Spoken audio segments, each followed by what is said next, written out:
بسم اللہ الرحمن الرحیم۔ محترم سامعین، ناظرین و ویورز، السلام علیکم ورحمۃ اللہ وبرکاتہ۔ امید ہے کہ اللہ تعالیٰ کے فضل و کرم سے خیریت سے ہوں گے۔ اللہ تعالیٰ آپ کو، آپ کے اہل خانہ کو ہمیشہ اپنے حفظ و امان میں رکھے، آمین۔ راہ ہدایت و نجات کے سلسلے کا ولاگ درس قرآن کا آغاز کرتے ہیں۔ مدرس ہوں گے جناب قاری حافظ مولانا محمد اقبال صاحب، خطیب جامع مسجد نگینہ انصاریہ شیخ اوپرا، اور اسے میں اپنے یوٹیوب چینل بشیر رشیدی سے آپ کی خدمت میں پیش کر رہا ہوں۔ تو شروع کرتے ہیں آج کا ولاگ درس قرآن۔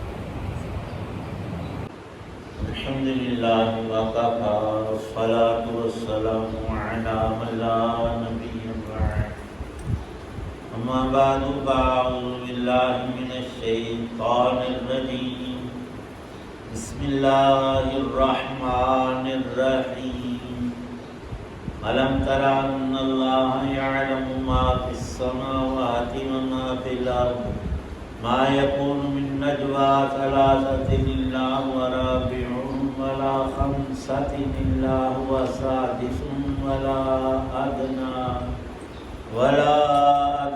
من ذلك ولا أكثر إلا هو معهم أينما كانوا ثم ينبئهم بما عملوا يوم القيامة إن الله بكل شيء عليم صدق الله العظيم۔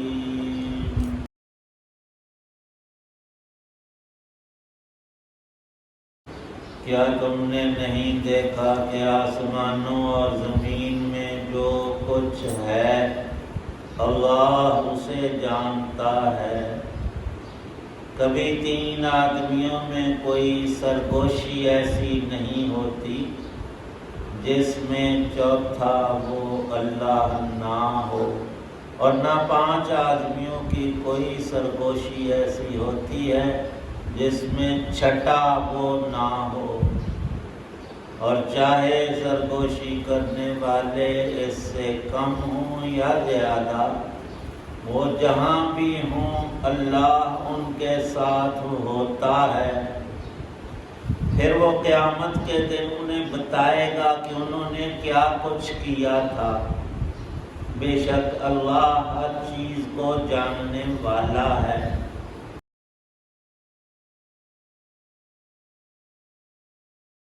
سورۃ المجادلہ کی آیت 7 ہے۔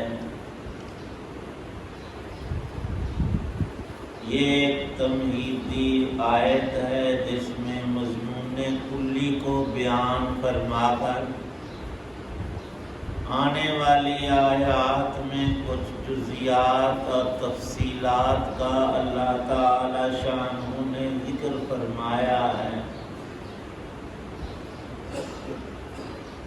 انسانوں کا سرگوشی کرنا، آہستہ سے ایک دوسرے کے کان میں بات کرنا، دوسروں تک آواز پہنچے نہ، انہیں علم نہ ہو، کئی طور سے ہے۔ مفسرین کرام نے شان نزول میں 2 باتیں ارشاد فرمائی ہیں۔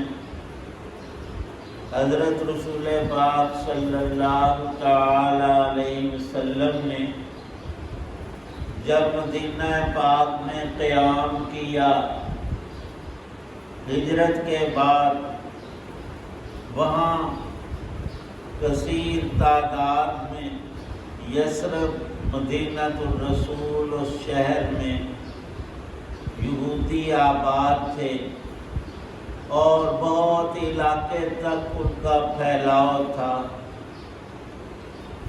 ایک شہر میں رہتے ہوئے 2 اقوام کی آپس میں صلح بہت مفید ہوا کرتی ہے۔ اور اللہ نے صلح میں تو رکھی بھی خیر ہے، والصلح خیر۔ حضور نبی کریم صلی اللہ علیہ وسلم نے اپنے اور دین حق کے مخالفین سے صلح نامہ طے کیا ہوا تھا، تم نے ہمارے ساتھ کوئی شرارت، کوئی چال خفیہ یا ظاہر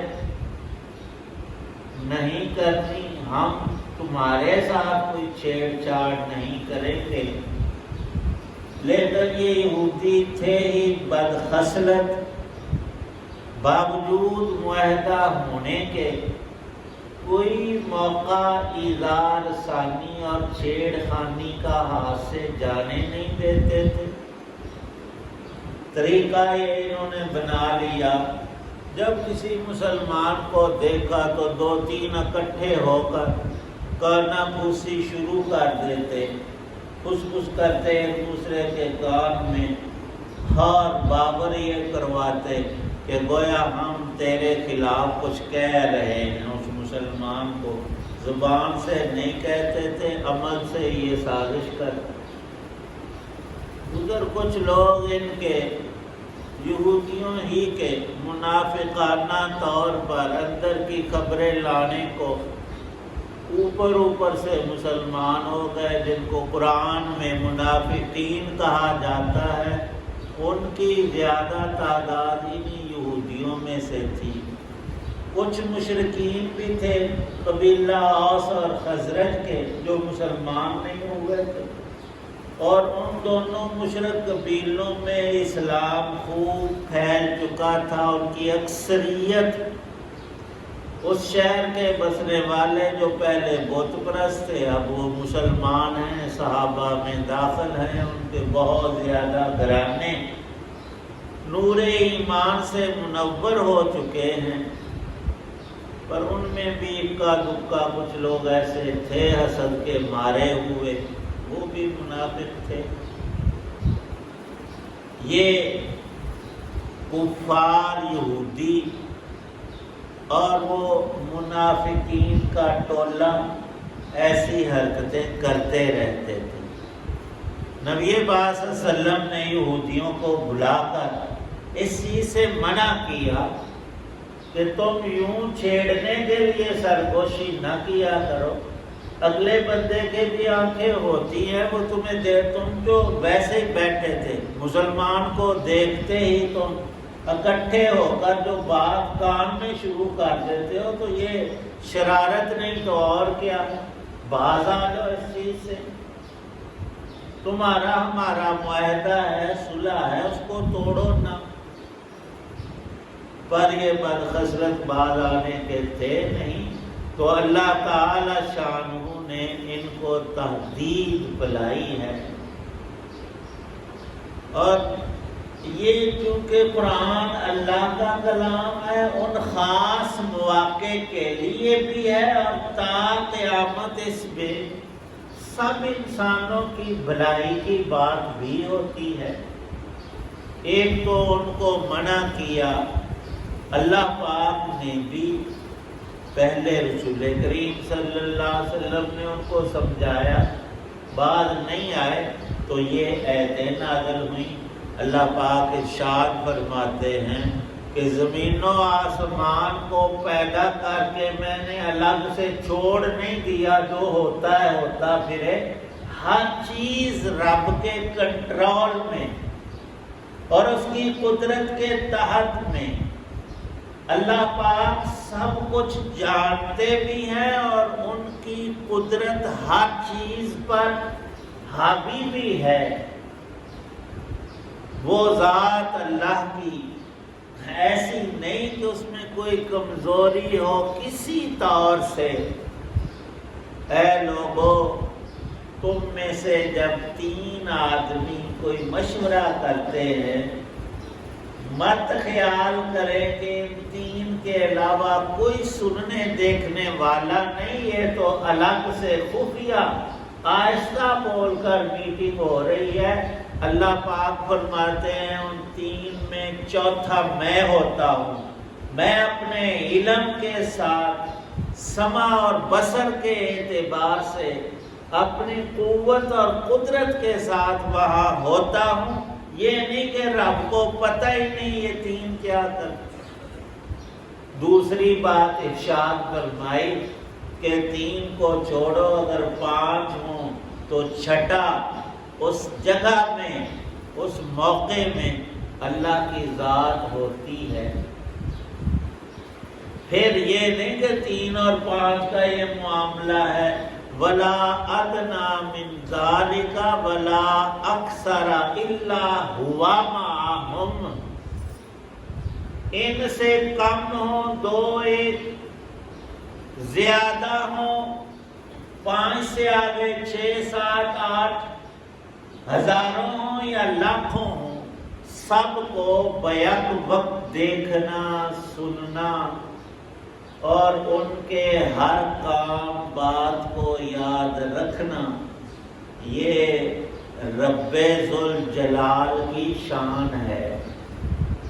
اور عجیب نکات بھی لکھے ہیں مفسرین کرام نے کہ اکثر یہی ہوتا ہے کہ جو مشورہ ہوتا ہے اس میں طاق عدد لوگ ہوتے ہیں. تین آدمی مثلا کوئی اہم بات گھر کی، یا تین دوست یا کسی پارٹی کے بڑے تین اکٹھے ہو گئے. تین اس لیے کہ مشورے میں ایک بات ایک کہتا ہے دوسرا اس کے الٹ کہتا ہے. اب کس پر اتفاق ہو؟ تیسرا ان دو میں سے جس کے ساتھ ہو جائے تو بات طے ہو جائے گی. ایک طرف دو ہو جائیں گے ایک طرف ایک ہو جائے گی. یہی پانچ کے اندر بھی ہوتا ہے. چار ہو تو دو ادھر فیصلہ ہی کوئی نہ ہو. پانچ ہو تو آسانی ہے. اس لیے تین اور پانچ، اور چونکہ جمع جو ہے وہ تین ہی سے شروع ہوتی ہے. طاق عدد میں اشارہ اس بات کی طرف بھی ہے. اللہ پاک تعلیم بھی دے رہے ہیں انسانوں کو، جب کوئی اہم بات تم نے کرنی ہو تو طاق عدد میں تمہارے لیے سہولت رہے گی. تین آدمی بیٹھ جاؤ، پانچ بیٹھ جاؤ، سات بیٹھ جاؤ، 9 بیٹھ جاؤ، تاکہ وقت ضائع نہ ہو. سارے پہلو مشورے میں سامنے آئے اور بات وہیں پر طے ہو جائے. یہ ایک نقطہ بھی قرآن پاک میں آیا. اور یہ بھی ٹھیک ہے کہ اہم باتوں کو الگ سے سوچ بچار کر کے طے کر لینا چاہیے. لیکن نقطہ یہ بھی ہے کہ وہ 3 5 چند یا زیادہ افراد الگ سے جو خفیہ بیٹھ کر آہستہ باز سرگوشی کی شکل میں کریں گے، انہیں یہ چاہیے کہ یہ یقین رکھتے ہوئے کہ رب کے سامنے ہم ہیں، ہمارا رب ہمیں دیکھ رہا ہے، ہماری ساری باتیں سن رہا ہے اور اس نے کل ہمارا فیصلہ بھی کرنا ہے. اس میں ایک دھمکی اور تہدید، اور اللہ نے اپنی بڑائی اور عظمت کو بھی بیان کیا کہ اے لوگوں کبھی ایسا ہوتا ہے تم کوئی میٹنگ کسی کے خلاف کرتے ہو کہ فلاں بندے کو چھوڑنا نہیں، قتل کر دینا ہے، فلانے کا مال چھین لینا ہے، فلانے کی جائیداد یوں اور یوں کر لینا ہے. ظلم کے لیے جو مشاورت تمہاری ہوگی یہ نہ سمجھنا کسی کو پتہ نہیں چلا اور ہم نے خفیہ سب کچھ اندر کھاتے کر لیا ہے. رب جانتا ہے. ظلم کرو گے تو اس کا خمیازہ بھگتنا ہوگا. یہ ایک انسان کے لیے نہیں، ساری انسانیت کے لیے. اس وقت کے مسلمانوں کو بھی یہ الفاظ سنائے گئے، یہودیوں کے لیے بھی اس میں ہدایت رکھی گئی، منافقین کو بھی رب کائنات نے خود سمجھایا کہ اے لوگوں تمہارا رب یہ کہہ رہا ہے کہ مجھے سب پتہ ہے، ہر شے کی خبر ہے، کوئی چیز رب سے چھپی ہوئی نہیں ہے. تو پھر اللہ پاک فرماتے ہیں آخری بات یہ ثم ينبئهم بما عملوا یوم القیامہ، قیامت میں نے کیوں برپا کرنی ہے، وہ انصاف کا دن رکھا کیوں ہے کہ کسی مظلوم پر ہونے والا ظلم بغیر بدلے کے رہے نہ، اور کسی خیر چاہنے والے اور اس پہ چلنے والے کی جزا جو ہے نا انعام وہ بھی نہ رکے۔ خیر سے خیر اللہ کا انعام اس کا ملنا لازم اور ضروری ہے۔ بندہ شر پہ چلے، دوسروں کو دکھ تکلیف پہنچائے، خفیہ یا ظاہر، اس کا بھی بدلہ اللہ کے ہاں سزا ہو کر رہے گی۔ تو چھوٹے سے جملے میں ساری بات کو سمیٹ دیا۔ یہ انسانوں تمہیں اس لیے سمجھایا ہے ثم ينبئهم، اللہ نے یہ ساری باتیں اور تمہارے کام سامنے رکھ کر تول کر دینا ہے کہ فَمَن يَعْمَلْ مِثْقَالَ ذَرَّةٍ خَيْرًا يَرَهُ۔ ان آیتوں کو نبی پاک صلی اللہ علیہ وسلم بھی کثرت سے پڑھتے بھی تھے، بیان بھی کرتے تھے۔ جب صحابہ پوچھتے مسائل کہ اس میں کتنا ثواب ہے، فلاں جو برائی ہے اس میں کتنی سزا اور عذاب ہے، تو آپ ساری بات سمجھا کر آخر میں یہ آیتیں بھی پڑھتے تھے کہ اللہ کے ہاں چھوٹی سے چھوٹی چیز اور بڑی سے بڑی چیز نہ بھولتی ہے، اور نہ یہ کہ وہ اندھیر نگری ہو، کوئی پوچھ گچھ ہی نہیں۔ ہر انسان سے اس کی پوری زندگی کے سب اعمال کا اعتبار رکھ کر ينبئهم بما عملوا، انسانوں جو کچھ پوری زندگی تم نے کیا کرایا ہوگا یوم القیامت، قیامت والے دن اسے تم دیکھ لو گے۔ نیکی کا نیک بدلہ اور برائی کی بری سزا۔ کیوں؟ ان اللہ بکل شیء علیم، اللہ کا علم بھی محیط ہے، اس کی شانیں، دیکھنے کی شان، سننے کی، قبضے کی، علم اس کا، یہ ساری محیط صفات ہے۔ اور اللہ ہی ایسا ہے کہ وہ انصاف کر کے تمہیں کر دے گا۔ یہ نہ سمجھنا کہ ہم نے ایسی باتیں، ایسی خفیہ تدبیریں کی ہیں۔ 1000 دفعہ انسانوں کو علم نہ ہو، حکومت کو علم نہ ہو، تمہارے دشمنوں دوستوں کو علم ہو نہ ہو، اللہ کو ضرور علم ہے۔ اور جس کو یہ یقین نصیب ہو جائے اس کے لیے خیر کے دروازے کھل جاتے ہیں، شر کے دروازے بند ہو جاتے ہیں۔ اس کے اندر ہم سب کے لیے بھی بہت بڑی ہدایت کا نور ہے۔ اللہ پاک نصیب کر۔ الحمدللہ رب العالمین والصلاة والسلام علی رسولہ النبی الکریم اللہم صلی علی سیدنا محمد وآلہ بقدر حسنہ وجلہ اللہم اجرنا من النار وادخلنا الجنة مع الابرار یا عزیز یا غفار اللہم اشف مرضانا ومرض المسلمین والمسلمات ربنا تقبل منا انك انت السمیع العلیم وتب علینا انك انت التواب الرحیم صلی اللہ تعالی علی خیر خلقہ محمد وعلی آلہ وصحبہ وآل بیتہ اجمعین۔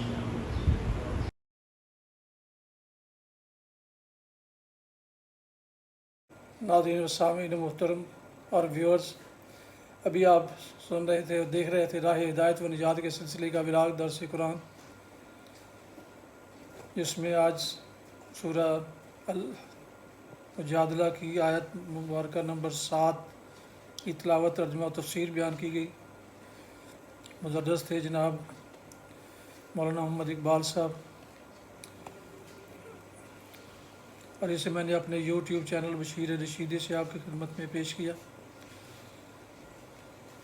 آپ سے گزارش ہے کہ اگر آپ نے اسے پہلے سے سبسکرائب نہیں کیا تو اسے سبسکرائب کیجئے، کیونکہ یہ سراسر یہ روحانی اور قرآنی ولاگ ہے اور باعث خیر، باعث برکت اور باعث ثواب ہے۔ دوستوں سے شیئر بھی کیجیے اور